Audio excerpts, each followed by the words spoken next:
Okay, so I'm gonna try to make this quick. I am driving. I don't want to be driving, but I love sent it home, so now I gotta go back and get it and go right back where I was just now, which is taking up extra time that I don't have because I'm already late. Anyway, now that y'all got my little mini rant, Cliff Notes version, the question is, are women the reason men are unfaithful? So I saw a post online.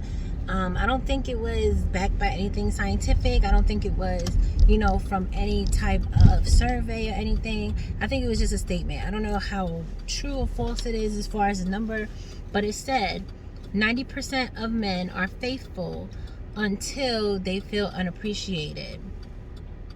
So a post like this says two things: that the majority of men are faithful, and that the reason men cheat are because of women. Not because of themselves, but because of the women that they choose to be with. So that also begs the question of, why do you choose the type of woman you choose? Which that also came up in a conversation this week as well, because we were having a conversation and the guy was saying that he takes a woman out a couple of times, couple of dates, and as soon as he starts basically catching feelings and wants to like move it to relationship status, she kind of backs away or acts funky or disappears or something like that. So basically she's running from the commitment, right? So what me and the other young lady in the conversation basically said, maybe she doesn't really like you. Like maybe she just lets you entertain her because she wanted something to do. It sounds terrible, but apparently that's common these days. I can't do it. I can't entertain somebody that I don't have feelings for, I'm not attracted to, I don't eventually want to be with. That's just not in me. But apparently it's not that difficult, okay? People don't need to want to be with somebody, to hang out with them, let them spend their money on them, buy them dinner, gifts, whatever it is that you do. A woman does not necessarily like you if she lets you do those things. So you have to understand her cues, her languages, and all of that to figure out if she wants to be with you, right? Fine. So back to the first thing. Now, another conversation told me that men are faithful. He said he can almost swear, guarantee, whatever, that men are faithful for the first 6 months minimum. And he said at that point, it's when the man would come to the woman and say, oh, I'm not happy with this, or, can we adjust this? Can we try to fix this? Or this is not working for me. And from how that conversation is received, then that would show whether or not the man is going to cheat, right? So, again, same topic, different conversation. The woman is the reason the man is cheating, right? So let's just look at the flip side for a second.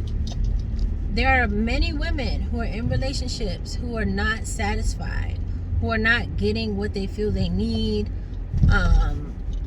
who are unhappy, right? That doesn't necessarily mean that she's gonna go cheat, and I'm not saying women don't cheat, because apparently the consensus is that more women cheat than men. They're just better at hiding it. I tend to disagree with that, only because, and I'm not speaking about myself, but a lot of women are more emotionally tied to the man that they're in the relationship with. So it'll be harder for her to cheat on him because she's emotionally invested. Whereas I feel like a lot of men in relationships, it takes them a while to be emotionally invested. I feel like they get physically invested first. So the thing that does it for them is like sex, appearance, stuff like that. It's not like, like, oh, I'm in love with her. Like, I feel like the initial glue is how she is in the bedroom, how she looks and shit like that. All that good stuff. Because in a lot of the conversations I had, the man says, oh, well, if we're not having sex by XYZ amount of time, then I can't, really take her seriously, whatever, because he basically don't know if he's going to like her. if they don't have sex together, which to me is BS. But hold on, I'm gonna be right back. Okay, so back at it. So y'all know I forgot where I was at, right? But anyway, let's continue where I think I was at. So if you're unhappy, right, and you tell this woman this is not working, that is not working, where women do the same thing, they say this is not working, that's not working. Again, I feel like it's easier for a man to cheat, but it's easier for women to cheat and get away with it. Generally speaking, we cannot say this is an absolute, because everyone is not the same. Okay, so with that, we go back to the beginning. I know I went around about, and y'all know how I'm doing these videos, excuse me, especially when I'm trying to multitask in my brain. So the question at hand is, do you think that statement is accurate, that 90% of men are faithful until they feel unappreciated? So for me, it's unappreciated and or unheard, because from what I've gathered from my conversations, they say, like, once they hit that 6-month mark and they start telling you that this is not working, that's not working, whether or not it's fixed and how it's received has a lot to do with whether or not he cheats. Now, for me, the part that I don't understand, and maybe a man can shed some light on this, is why would you cheat? If you're so unhappy, why not just leave? Like, why stay in a relationship and complain and make it seem like your needs are not being met, you're being ignored, you're not being considered, you're not being heard, you don't felt like you're seen, all of that? Why are you staying in this relationship with this person just so you could go cheat with somebody else? And I really feel like some of y'all be looking for the next thing while you're in the first thing, which is dumb as fuck.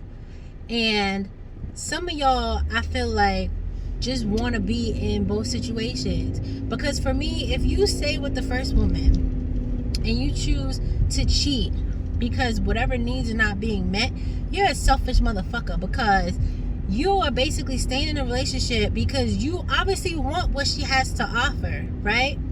But you also want what this next chick has to offer. And a lot of times I don't understand that narrative. Like, if you're not getting what you think you need, leave her alone and go on to the next. Like, why do you have to stay in there and potentially damage this woman mentally, emotionally, just because you want to be a selfish little prick and your feelings are hurt or whatever the fuck it is? Because at this point, that's how I see it, and I don't have no respect for that at all. Like, if you leave somebody, I have 1,000% more respect for you than if you stay in a relationship and you cheat. And I don't care what level of cheating it is, because I definitely had an ex tell me that, oh, it's not like I blah dot dot dot dot.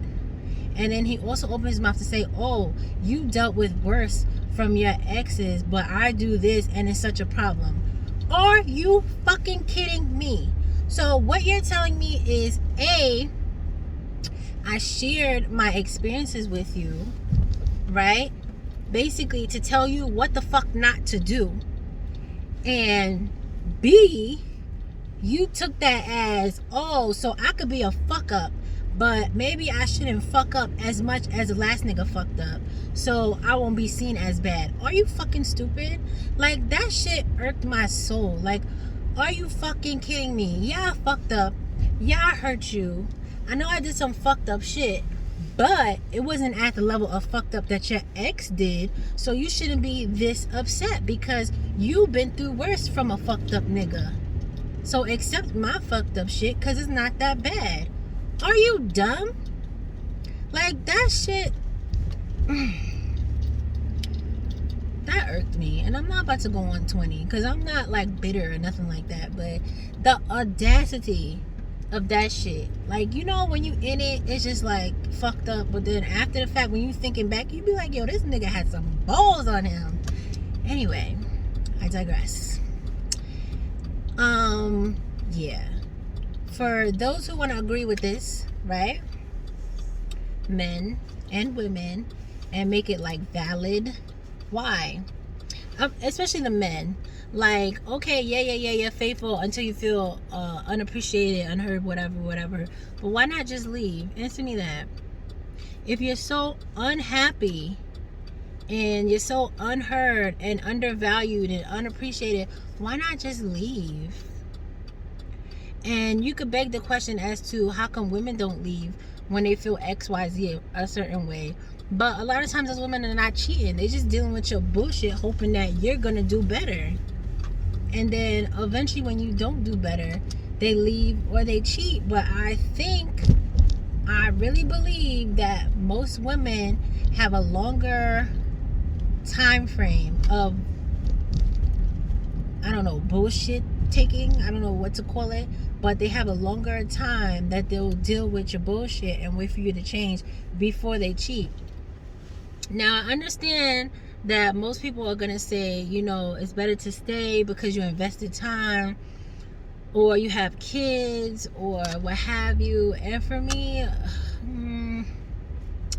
I'm not really set on that because y'all know I have 3 children and I am currently single. And mainly because I refuse to settle for less. So if I feel like I'm not being treated properly, you know, I feel like it's not gonna go anywhere. I feel like you generally don't care about me and how I feel. I'm just gonna leave.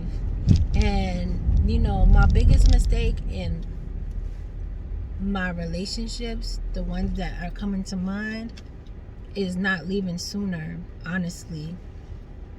And each situation had like a different thing as to why I didn't. And even now I'm just like, okay, like, you know better for next time. You live and you learn, and everything is a life experience. I don't have any regrets about my children, but who child, if I could have skipped some of that bullshit with they daddies and just men in general, it's just like But again, you live and you learn. So we circle back to this question. The statement was 90% of men are faithful until they feel unappreciated. So ladies, do you agree or disagree? Men, do you agree? And if you agree, can you give insight as to why that might be? Like, why is cheating always the option? Why not put in some work to fix the problems? And if you feel like the problems can't be fixed, why not leave? Because according to the conversation I had, he said he guarantees 6 months of faithfulness. So 6 months is really not a long time. You're not really vested. You don't have that much time in, you know, so you could leave. So y'all, help me figure that out, right? Let me know what y'all think. And excuse my language in this video because I was a little bit triggered. Not angry, not bitter, but I did get a little triggered. All right, y'all. Until next time. Bye-bye.